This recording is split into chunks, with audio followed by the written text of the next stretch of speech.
Umr shunaqa juda ham tez o'tar ekan, ayniqsa e'tibor beryapsizlarmi? Juda ham tez o'tyapti vaqt. Hayron qolyapmiz. Biz jumani e'tibordan olganimiz uchun darhol juma kelib qolyapti-da. Yana juma keldi. Shundan bilyapmizki, umr juda ham tez o'tyapti. Yoki bo'lmasa biz haligacha umrimizni g'animat bila olmayapmizmi? Ishlarimizni rejasini qila olmayapmizmi? Hech narsaga ulgurmayapmiz nimagadir. Shuning uchun Allohdan so'rash kerak ekan, Allohim umrimni ham barakotli qilgin, vaqtlarimizni ham barakotli qilgin, unumli qilgin deb so'rash kerak. Va umrni tez o'tib borayotganini ko'rar ekanmiz. Bu dunyoda g'animat bo'lgan ba'zi narsalarimiz borki, bunga yaxshi e'tibor qilib olishimiz kerak. Birinchi navbatda ibodatimizga e'tibor qilishligimiz kerak. Ko'proq ibodat qilib olishligimiz, oxirat uchun zaxiramizni to'plab olishimiz kerak azizlar.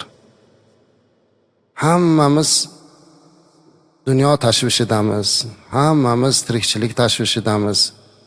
Lekin unutmasligimiz kerakki, insonni 3 ta do'sti bo'ladi. Bir do'sti joni chiqquncha do'st bo'lib turadi. Ikkinchi do'sti qabrga borguncha do'st bo'lib turadi. Uchinchi do'sti qiyomatgacha qabrda unga do'stlik qiladi deb aytadilar. Joni chiqquncha bo'ladigan do'sti bu uning boyliklari ekan. To'plagan boyligimiz bu faqat jonimiz chiqquncha bizniki azizlar. Jon chiqqandan keyin u merosxo'rlarga, bizniki emas. Hech qanaqa haqqimiz qolmaydi. Merosxo'rga o'tadi, shariat bo'yicha taqsim bo'ladi. Shuncha harakat qilganlarimiz, to'plaganlarimiz, imorat va qasrlarimiz, oltin kumushlarimiz hammasi birgina jon chiqqanda tugaydi. Ikkinchisi qabrgacha boradigan do'st, bu uning farzandlari, yaqinlari azizlar. Eng joni kuygani qabrgacha boradi-da. Qabrda birga qolmaydi. Bir paytlar shularni deb ibodatdan kechib, bori bitimizni berib, namoz payti kirib qolsa ham oldin buni qilib olay deb bolalarni tirikchiligi bilan ovora bo'lib, savob amallarimizni ham ba'zan yo'qotib, ularni boqaman deb ba'zida luqmaga ham e'tibor bermay ming mushkullar bilan qilingan bo'lsa ham qabrgacha boradi. Qolmaydi qabrda. Ammo qabrda ham bizga do'stlik qiladigan, yonimizda turadigan bu bizni qilgan yaxshi amallarimiz azizlar. Ibodatimiz, namozlarimiz, qilgan yaxshiliklarimiz mana shu bizga qabrda munis bo'ladi. Bizga do'st bo'ladi, rafiq bo'ladi. Shuning uchun ham ulamolar aytadi-da, yaxshi, dunyo ham yaxshi, farzandlar hammasi yaxshi, lekin o'sha qabrda siz bilan hamroh bo'ladigan do'stni ham ko'paytirishni o'ylab qo'ying deydilar. Qancha do'st orttiryapmiz u yoq uchun? Nima qila oldik? Har kuni agar inson o'ziga o'zi savol bersa edi, men bugun nima qildim? Amal daftarimga nima yozdirdim deb. Har kunimiz hisobi bor.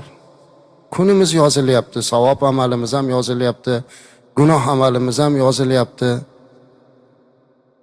Go'yoki o'lmaydigandek, go'yoki bilmaydigandek yuribmizda. Shunday ulug'lar bo'lgan ekanki, kotibni o'tkazib qo'yib, qani sen daftaringni och deb ikkita kotibni o'tkazib, birlariga qilgan yaxshi amalimni aytaman, birlariga gunohimni aytaman, yoz, keyin taroziga qo'yaman deb bor haqiqatni aytib dod deb yig'lagan ekan, chunki gunohi ko'p chiqavergan ekan. Sarhisob qilish kerak ekan.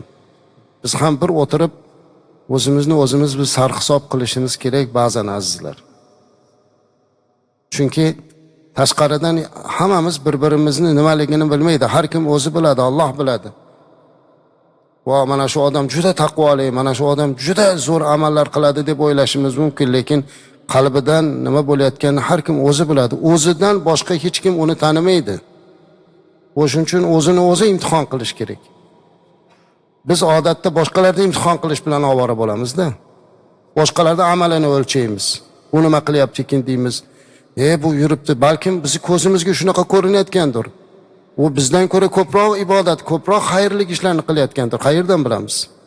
U bilan ovora bo'lgandan ko'ra o'zimiz bilan ovora bo'lishimiz kerak azizlar. Nima qilyapmiz? Qancha amalimiz bor? Zarracha bo'lgan yaxshilik ham, zarracha bo'lgan yomonlik ham yoziladi oyatga muvofiq. Zarra. Holbuki nima uchun endi zarra ham aytilyapti desa, qiyomatda taroziga qo'yganda shu zarra ham kerak bo'ladi-da. Qaysi tomoni og'ir kelishiga.